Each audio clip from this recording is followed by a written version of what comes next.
তো আমি শুরুতেই যদি জানতে চাই আপনার কাছে যে আমাদের বাংলাদেশে ইসলামের ইতিহাস চর্চাটার শুরুটা কিভাবে হয়েছিল বা শুরুটা কখন থেকে কিভাবে কারা এটা শুরু করেছিল? একটু পিছনের ইতিহাসটা যদি একটু তুলে ধরতেন। বাংলা ভাষায় আমরা যদি দেখি যে লেখালেখি বা রচনা স্বাভাবিকভাবে এটা তো প্রথমে শুরু হয়েছে কবিতা আকারে বা পদ্যের মাধ্যমে। তো মধ্যযুগে যারা লিখেছেন তারা অনেকে পুঁথি রচনা করেছেন কিংবা অনেকে কাব্য রচনা করেছেন। সেখানে ইতিহাসের কিছু কিছু উপাদান ছিল। মধ্যযুগের কবিদের অনেকের লেখায় আমরা দেখি কারবালার ঘটনা আছে, মুসলমানদের বিজয় অভিযানের কিছু কিছু ঝলক পাওয়া যায়। যদিও তথ্যের বিচারে এখানে অনেক ঘাটতি ছিল, কিন্তু আমরা বলতে পারি সূচনাটা মোটামুটি তখন থেকে এসেছে, লেখায় ঐতিহাসিক উপাদান বা ইতিহাসের কোনো একটা অংশকে উপজীব্য করে কিছু একটা রচনা করা। আর এরপরে ঊনবিংশ শতাব্দীর শুরু থেকে বাঙালি মুসলমানদের মধ্যে আবার লেখালেখিটা শুরু হয় বাংলা ভাষায়, এবং মোটামুটি ঊনবিংশ শতাব্দীর মাঝামাঝি এসে এই ধারাটা আরেকটু শক্তিশালী হয়ে ওঠে এবং অনেকে লেখালেখি শুরু করেন। কিন্তু তখনও বাংলার মুসলমানরা সাধারণত দুইটা ভাষায় লিখতে বেশি স্বাচ্ছন্দ্য বোধ করতেন। যারা উচ্চশিক্ষিত ছিলেন তখনকার, তারা হচ্ছে ইংরেজি ভাষায় লিখতেন। যেমন আমরা যদি দেখি যে নওয়াব আব্দুল লতিফ, সৈয়দ আমির আলী কিংবা মোহাম্মদ দিলাওয়ার হোসেন, তারা সবাই ইংরেজিতে লিখেছেন। তো তাদের অনেক কিন্তু ইতিহাস লিখেছে, যেমন সৈয়দ আমির আলী, তার যে বই দ্য হিস্ট্রি অফ সারাসিনস, এটা কিন্তু ইসলামের ইতিহাস, কিন্তু লিখেছেন কিন্তু ইংরেজিতে। কাজে এটাকে আমরা বাংলা ভাষায় ঠিক ধরছি না, যদি বাঙালি একজনেরই লেখা। আপনার শিক্ষা প্রতিষ্ঠানের ম্যানেজমেন্ট করে ফেলুন সম্পূর্ণ ডিজিটালাইজড। ব্যবহার করুন তালিমি ক্লাউড স্কুল বা মাদ্রাসা ম্যানেজমেন্ট সফটওয়্যার। সফটওয়্যারটি সম্পূর্ণ ফ্রি ট্রায়াল নিতে এখনই কিউআর কোড স্ক্যান করুন বা কমেন্টে দেওয়া লিঙ্কের ফর্মটি ফিল আপ করুন। আর আরেকটা অংশ ছিল যারা প্রাচীনতা মানে প্রাচীনপন্থী বলা যেতে পারে বা ট্র্যাডিশনাল বিষয় পছন্দ করতেন, তারা হচ্ছে উর্দু বা ফার্সিতে লিখতেন। তো ফলে ওই সময় আমরা দেখি অনেকেই ইতিহাস লিখেছেন, কিন্তু হয়তো সেটা ইংরেজিতে অথবা উর্দু ফার্সি। মানে সেইখানে সেই সময়কার বাংলাতে যেই লেখা ইতিহাস, সেটা কি তাহলে আসলে ইতিহাসের স্বতন্ত্র কোনো গ্রন্থ হিসেবে ওইভাবে ছিল না, বিভিন্ন পুঁথির মধ্যে জি জি উপাদান আকারে ছিল উপাদান আকারে বা ছিল। ছোট একটা কোনো ইভেন্ট নিয়ে। আর বাংলায় লেখা যদি ধরি তাহলে সেটা মোটামুটি 1890-এর দিক থেকে শুরু হয়। রিয়াজউদ্দিন মাশহাদি একজন ছিলেন, টাঙ্গাইলের দিকে মানুষ। উনি হচ্ছে 1895 সালে একটা বই লেখেন, নাম ছিল সুরিয়া বিজয়। এটা হচ্ছে সিরিয়ায় মুসলমানদের যে ফুতুহুস শাম, যেটা সেটাকে উনি নিজের ভাষায় লিখেছেন। মানে সেটাও কি পুঁথি আকারে ছিল না নাকি? না, সেটা গদ্যাকারে। এটা হচ্ছে গদ্যাকারের সূচনা আচ্ছা। বাংলা ভাষায়।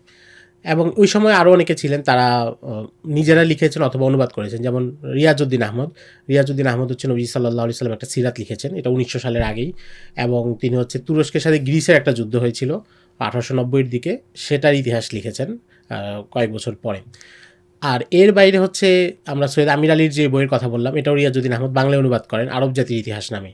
তার মানে প্রথমে ইংরেজিতে লেখা হলেও তখন এটা বাংলায় চলে আসছে। সৈয়দ আমির আলী বইটা তো বেশ ভালো মোটামুটি।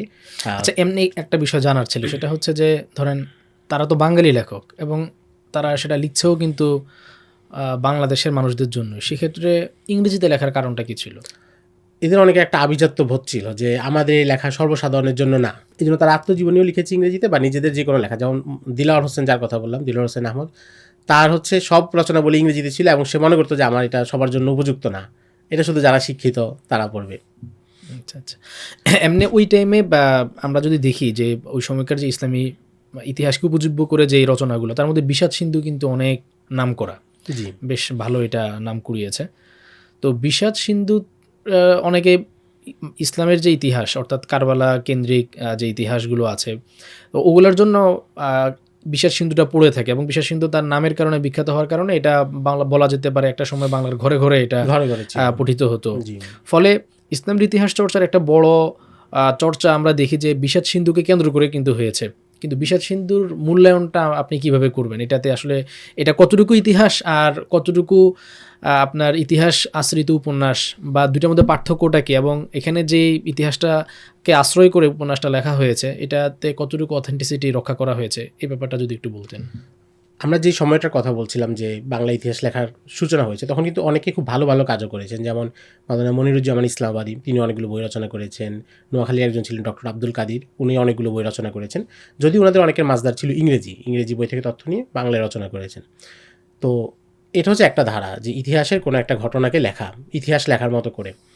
আর আরেকটা মানে হচ্ছে ওই টাইমে কারা কারা এরকম ইতিহাস চর্চা করেছিলেন? আপনি তো দুজনের নাম বললেন, এরকম কি? মনিরুজ্জামান ইসলামাদি কথা বললাম, আব্দুল করিম সাহিত্য বিশারদ ছিলেন, তিনি অনেক কিছু রচনা করেছেন। তারপর আব্দুল হামিদ খান ইউসুফ জাই ছিলেন, উনি লিখেছেন। এদের সবার বইয়ের সংখ্যা অনেক বেশি না, কারো কম কারো। তারপরে সৈয়দ ইসমাইল হোসেন সিরাজি, তিনিও লিখেছেন। এবং স্বাভাবিকভাবে তখনই তো পুরো ভারতবর্ষে ইতিহাস রচনার একটা মানে নতুন জাগরণ চলছিল। বিশেষ করে এদের অনেকে আবার শিবলি নোমানি, সুলাইমান নদভী তাদের দ্বারা প্রভাবিত ছিলেন, তাদের সাথে তাদের যোগাযোগও ছিল। তো তারা উত্তর ভারতে ইসলামী ইতিহাসকে নতুনভাবে চর্চার যেই ধারাটা আনছেন, এটা দ্বারা এখানেও একটা প্রভাব ছিল। তো এটা হচ্ছে একটা ধারা। কিন্তু মীর মোশাররফ হোসেনের যেটা, যে বিষাদ সিন্ধু, এটা কিন্তু ইতিহাসের বই না। এটা হচ্ছে ইতিহাসের একটা ইভেন্টকে কেন্দ্র করে পুঁথি সাহিত্যের মতোই আরেকটা রচনা। যদিও এটা উনি গদ্যাকারে লিখেছেন, উপন্যাস আকারে লিখেছেন। উনি এর বইয়ের শুরুতে উনি বলছেন যে আমার এই বইটা আমি আরবি ফার্সি গ্রন্থ থেকে তথ্য নিয়ে লিখেছি। অর্থাৎ মানে আমরা যেটা বলতে পারি যে প্রধান উৎসগুলো উনি ব্যবহার করেছেন। কিন্তু মনির চৌধুরী একটা কথা আছে, উনি বলেন যে সাধারণত ওই যুগে একটা ট্রেন্ড ছিল যে কেউ কোনো বই লেখার আগেই বলতো যে আমি এটা আরবি ফার্সি উৎস থেকে নিয়েছি, মানে আমার এটা একদম নির্ভরযোগ্য। তো মনির মোশাররফ হোসেন হচ্ছে ওই ট্রেন্ডটাকে অনুসরণ করেছে।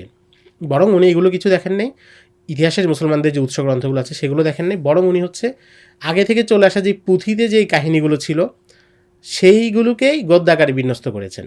অর্থাৎ ইতিহাসটা ওনার পড়া ছিল না, বরং পুঁথির কাহিনীগুলো উনি লিখেছেন। এখন পুঁথির কাহিনী যে উনি লিখছেন, এটা একটা প্রমাণ হচ্ছে উনার এই বইয়ের পুরো যে কেন্দ্র, এটাতেই ইতিহাসের সাথে মানে শতভাগ সাংঘর্ষিক। যেমন ওনার বইয়ের ওনার পুরো কাহিনীটা হচ্ছে যে কারবালায় যে দ্বন্দ্ব, বা ইয়াজিদের সাথে হজরত হাসান হোসেন রাদিয়াল্লাহু তাআলার যে দ্বন্দ্ব, তার মতো এটা হচ্ছে কি যে ইয়াজিদ এক মহিলাকে পছন্দ করতো যার নাম ছিল জয়নব। জয়নবকে বিবাহ করেন হাসান রাদিয়াল্লাহু তাআলা আনহু। ইয়াজিদ যেহেতু তাকে বিবাহ করতে পারে নাই, এই নারীকে কেন্দ্র করে তাদের উভয়ের মধ্যে দ্বন্দ্ব, এবং হাসান রাদিয়াল্লাহু তাআলা আনহুকে বিষ প্রয়োগে সে হত্যা করায়, এবং এরপরে হোসেন রাদিয়াল্লাহু তাআলা আনহুর সাথেও তার ওই একই দ্বন্দ্ব চলতে থাকে। এবং হোসেন রাদিয়াল্লাহু তাআলা আনহুকে শহীদ করার পরে সে তার পরিবারের মহিলাদেরকে দামেশকে বন্দি করে রাখে। তখন মোহাম্মদ ইবনুল হানাফিয়া, যাকে লেখক বলছেন মোহাম্মদ ইবনুল হানাফি নামটা করছেন, তো মোহাম্মদ ইবনুল হানাফি এসে ইয়াজিদকে আক্রমণ করেন, ইয়াজিদকে বন্দি করেন, এবং ইয়াজিদকে তীব্র নির্যাতনের মধ্য দিয়ে হত্যা করেন। আচ্ছা আচ্ছা। তো এই পুরো যে কাহিনী, মানে মূল যে থিম, এটাই তো ইতিহাসের সাথে শতভাগ সাংঘর্ষিক। ইয়াজিদের সাথে হাসান হোসেন রাদিয়াল্লাহু তাআলা যে এমনি সাধারণত ইতিহাসের মধ্যে দেখা যায় ওই যে প্রেম ঘটিত কিছু ব্যাপার স্যাপার না থাকলে কেমন যেন উপন্যাস হয়ই না। জি জি তো উনি যেহেতু আসলে উপন্যাস হিসেবে এটাকে রচনা করেছেন, ফলে উনি উনার মতন করে এই ধরনের কিছু বিষয় দাঁড় করিয়েছেন যেটা পুরোটাই বানোয়াট বা উনার কল্পনা। হ্যাঁ, এবং ওই কল্পনার উপরে পুরো কাহিনীটা দাঁড় করেছে। মানে কারবালার পুরো ঘটনার কারণ দেখাচ্ছেন যে একজন নারীকে কেন্দ্র করে, কিন্তু কারবালার ঘটনা তো এটা ছিল না। এখানে একটা রাজনৈতিক প্রেক্ষাপটের মাধ্যমে বিষয়টা সূচনা হয়েছে। এটা হচ্ছে একটা, যে উনার পুরো ঘটনাটাই ইতিহাসের পুরো ঘটনাই বদলে গেছে। উনি দেখাচ্ছেন ইয়াজিদকে নির্যাতন করে মারা হচ্ছে, ইয়াজিদকে বন্দী করা হচ্ছে, আসলে এগুলো কিছুই হয়নি। আর এরপর হচ্ছে যে পুঁথির একটা বৈশিষ্ট্য ছিল, সেখানে অনেক পৌরাণিক ঘটনা থাকতো যেটা হিন্দুদের প্রভাবে আসছিল, মানে অনেক অলৌকিক ঘটনা। মানে একটা তো হচ্ছে মুসলমানদের কারামত, আর আরেকটা হচ্ছে হিন্দুদের সাহিত্যের অনুকরণে কোনো একটা অলৌকিক ঘটনা আনা। তো বিষাদ সিন্ধুতে এটা আছে। যেমন এখানে দেখা যায় যে কারবালার পরে হোসেন রাদিয়াল্লাহু তাআলা আনহুর লাশ ইয়াজিদের সামনে নেওয়া হয়েছে, হঠাৎ করে লাশটা গায়েব হয়ে গিয়েছে। তারপর এরকম আরও বহু পৌরাণিক ঘটনা আছে। তো সব মিলিয়ে এখানে ইতিহাসের সাথে এটার অনেক দূরবর্তী সম্পর্ক। মৌলিক ইতিহাসের চরিত্রগুলো সে ব্যবহার করেছে, কিন্তু এগুলো নিজের মতো করে।